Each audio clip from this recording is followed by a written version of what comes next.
Hanouka Sameach.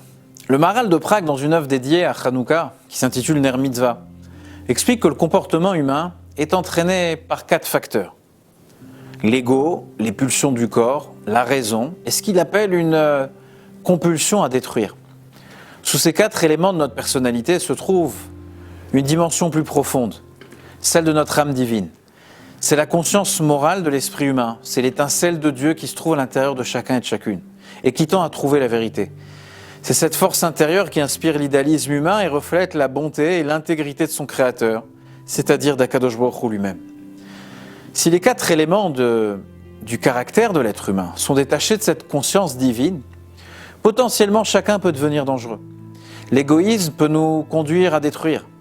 Une trop grande complaisance envers soi-même apporte le chaos. Avec la raison, seul, l'on peut justifier la cruauté et la barbarie. Notre sophistication rationnelle, intellectuelle peut même nous conduire à justifier le mal véritable. La raison, dépourvue de clarté morale, peut devenir dangereuse. Mais si nous nous ouvrons à l'essence divine de notre personnalité et commençons à absorber ces mélodies, nous pouvons employer ces 4 composantes comme des instruments pour notre spiritualité et aussi pour le bien-être de tous.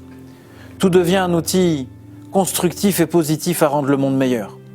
Le Maharal de Prague continue et nous dit que ces 4 éléments symbolisent 4 empires qui ont dominé le monde. Le babylonien, tristement célèbre pour son ambition de pouvoir et de domination sans limite. Son premier roi, Nabuchodonosor, qui a détruit le premier temple de Jérusalem, incarna l'égoïsme par excellence. Puis vint l'Empire perse, notoire pour son indulgence incessante dans l'hédonisme et les plaisirs physiques. Assuérus, roi de Perse et époux de la reine Esther, dans l'histoire de Pourim, organisait une fête qui a duré 187 jours. L'Empire grec suivit. Sa contribution à la civilisation était le développement de la logique et de la philosophie. Pour les Grecs, l'esprit humain était au zénith de l'existence. Puis vint l'Empire romain. Rome a détruit le second temple. Rome a introduit la brutalité dans la culture. Le gladiateur, la star des sports romains, est un exemple glaçant. On pourrait se poser la question, pourquoi ces puissants empires sont obsédés, ont été obsédés, par une infime minorité, par le peuple juif? Hitler, de triste mémoire, dit en ces termes, « La conscience est une invention juive, elle est un défaut comme la circoncision. » Le peuple juif représente la 5e dimension, qui a contesté à travers l'histoire la manière dont ces empires ont pu comprendre l'objectif de la vie. Le judaïsme, depuis toujours, a enseigné que la chose la plus importante pour la civilisation n'est pas la domination, n'est pas l'unique recherche du plaisir, ni même la logique et la poursuite de la connaissance, et certainement pas l'agressivité débridée, mais autre chose. Allons chercher la composante la plus critique dans une société. Son engagement sans équivoque à une morale universelle, fondée sur la présence d'un Dieu vivant, qui se soucie du bon comportement de l'être humain envers son prochain.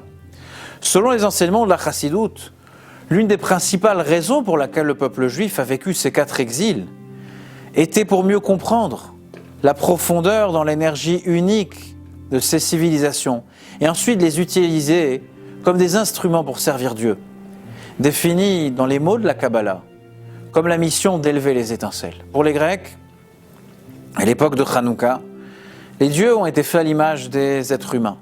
Pour les Juifs, le monde physique est quelque chose qui doit être perfectionné, qui doit être élevé spirituellement. Pour les Grecs, le monde physique était parfait. Pour les Grecs, ce qui était beau était saint. Pour les Juifs, ce qui est saint est beau. Ces points de vue divergents étaient destinés à se heurter, et c'est toute l'histoire de Hanouka. L'Empire grec chercha à helléniser par la force à mettre fin à la foi, à ce que nous appelons, nous, le judaïsme. Maintenant, dit le Maharal, parlons de la toupie et des 4 lettres qu'elle porte, le Nun, le Gimel, le Shin et le He.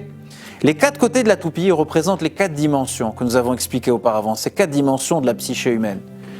L'ego, le corps, la raison et le mal. La première lettre, le Nun, est la première lettre du mot Nefesh, qui reflète l'identité, qui reflète l'ego humain. La seconde lettre, Gimel, est la première lettre du mot Gouf, le corps. Ensuite vient le Sechel, l'intellect ou la raison, qui définit la quête humaine de la connaissance et de la compréhension. Et enfin la dernière lettre, le He, Hakol, ce qui signifie tout, dit le Maharal, symbolise la force du mal dans l'homme, qui, comme l'on l'a dit tout à l'heure, va venir se draper dans tout finalement pour atteindre ses objectifs. Ensuite, dit le Maharal, la pointe de la toupie nous apparaît. On n'arrive peut-être même pas à la mesurer. Elle se situe à la base même de la toupie. Elle représente la 5e dimension, cette dimension divine, cette composante de l'être humain, cette étincelle de l'infini en nous qui ne peut pas être mesurée ni par l'espace ni par le temps. Et elle sert de fondement et représente la quintessence de chaque être humain, tout comme elle sert de base à la toupie. Hanouka, dit le Maharal, est donc le moment opportun pour utiliser notre toupie à 4 côtés, à 4 dimensions, psychologiques, émotionnelles, et de les poser sur leur pointe, de les diriger, toutes ces composantes, toutes les composantes de notre personnalité, et de les réorienter comme des outils pour exprimer l'amour le plus pur et la spiritualité de notre âme. Hanouka Samer.